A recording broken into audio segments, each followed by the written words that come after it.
اگر کوئی معاشرہ کوئی حکومت لوگوں کو تعلیم پرووائڈ نہیں کرتی تو واضح ہے کہ وہ معاشرہ مختلف قسم کی مشکلات کا سامنا کرنا شروع ہو جاتا ہے۔ شام کی مثال ہمارے سامنے ہے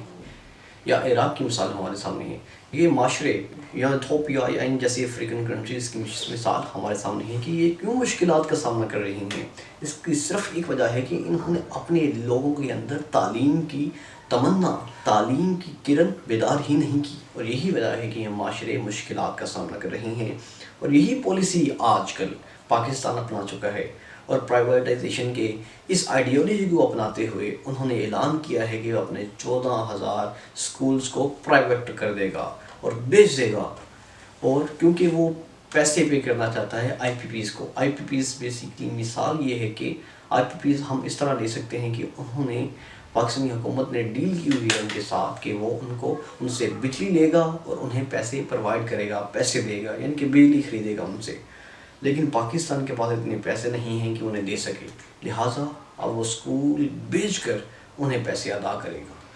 کیونکہ پاکستان نے اپنی گارنٹی لی ہوئی ہے کہ انہیں پیسے لازمی دے گا، اور وہ اس گارنٹی سے پیچھے نہیں ہٹ سکتے بقول پاکستان کی حکومت۔ لیکن جب یہ اسکول پرائیویٹ ہو جائیں گے تو اس بات کو واضح طور پر یاد رکھیں کہ آگے ہی پاکستان کے اندر جو لوگ ہیں، جو بچے ہیں جن کی تعداد حد سے بڑھ کر ہے، وہ پہلے نہیں اسکول جاتے، اور ان کے اندر ایکسٹریمزم کی ہوا پہلے ہی بہت اپ ہے۔ اور اگر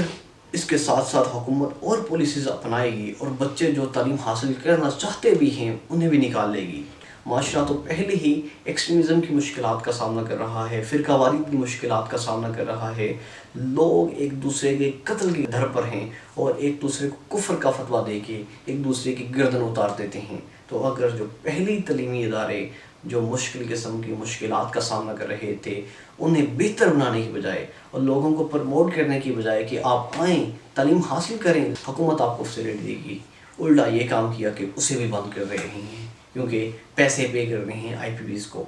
دیکھیں یہ ایک بہانہ ہے، بالکل بہانہ ہے، اس کا سولوشنز بھی ہے، آئی پی پیز کو کس طرح کنٹرول کیا جا سکتا ہے۔ میں آپ کو مثال دوں گا کہ میں تاریخ پڑھ رہا تھا،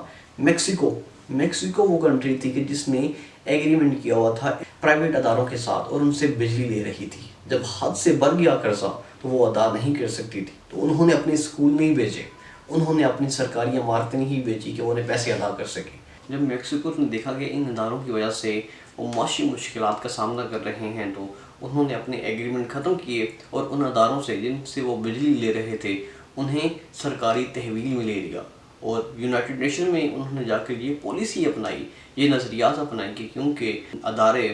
ہماری معاشی مشکلات میں ایک اہم کردار ادا کر رہے ہیں، لہٰذا ہم اس پر قبضہ جمائیں گے، اور اسی وجہ سے یونائٹڈ نیشن نے بھی ان کا ساتھ دیا۔ تو پاکستان بھی میکسیکو کی طرح پالیسی اپنا سکتا ہے اور اپنی معاشی مشکلات کو بہتر بنا سکتا ہے، لیکن پاکستان اس طرف توجہ نہیں دے رہا، بلکہ وہ چاہتا ہے کہ جو سرمایہ دارانہ نظام ہیں، جو سرمایہ دار لوگ ہیں جو آئی پی پیز کو کنٹرول کر رہے ہیں، انہیں مالی معاونت فراہم کرے۔ دیکھیں صرف اس کی ایک وجہ ہے، کیونکہ جو بھی آئی پی پیز کو کنٹرول کر رہے ہیں مالی لحاظ سے مضبوط طبقے والے لوگ جو ہیں وہ فنڈنگ کرتے ہیں ہر مختلف پارٹیز کو، کوئی پی ایم ایل این کو کرتا ہے، کوئی پیپل پارٹی کو کرتا ہے، کوئی پی ٹی آئی کو کرتا ہے، لہٰذا ان کی پالیسی ہوتی ہے کہ جو لوگ انہیں سپورٹ کرتے ہیں وہ ان کے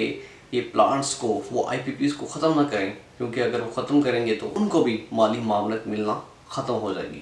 تو یہ وجوہات ہیں جس کی وجہ سے حکومت ختم نہیں کرنا چاہ رہی۔ ہم امید کرتے ہیں کہ پاکستان میکسیکو کی ایگزامپل سے سیکھے گا اور اپنی معاشی مشکلات کو اس طرح بہتر بنانے کی کوشش کرے گا۔